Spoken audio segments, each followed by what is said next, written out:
construct disposal facilities or disposal capacity. We react in the end to what comes to us from municipalities and the private sector with respect to either constructing or expanding an existing landfill. But at present, we really don't see that we have, at least in the near term here, we don't have what we would describe as a capacity crisis for New Hampshire's waste. We have adequate disposal capacity, and I want to talk about capacity not just as disposal, but capacity for managing waste, right? And at the end of the day, we'd really like all our capacity, to the extent we can get there, to be things other than ultimate disposal, right? We'd like to see as much of our waste managed as materials and recycled, and their value recovered.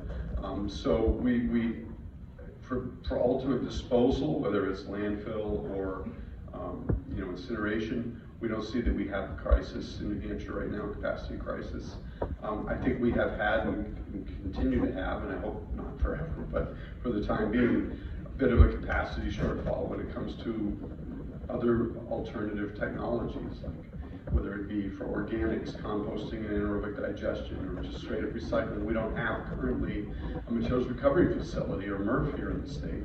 All the recyclables, mingled recyclables, end up going to out-of-state materials recovery facilities for processing. So we think we have a capacity problem with that for sure, and that's something we certainly want to work on.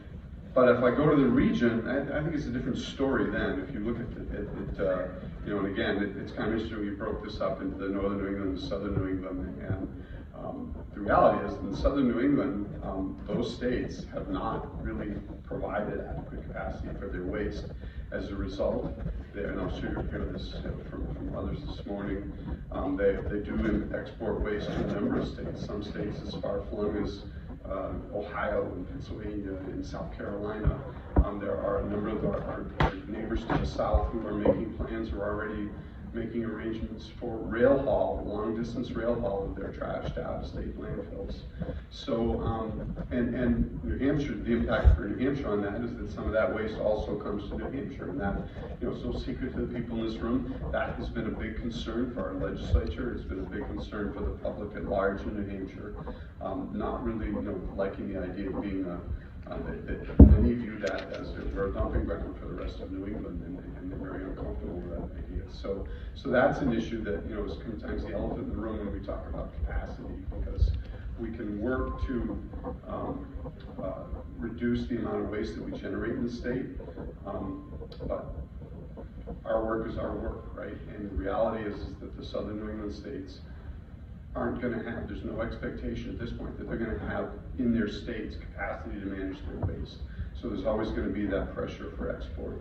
And everybody here, I think, is familiar with the Interstate Commerce Clause of the Constitution, what that means with respect to how we regulate waste transport in commerce.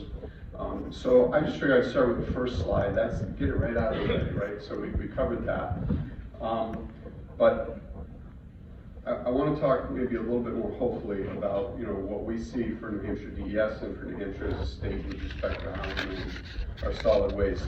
Some recent developments, and I think probably the most important one, is that we really reimagined and reorganized our solid waste management program in New Hampshire.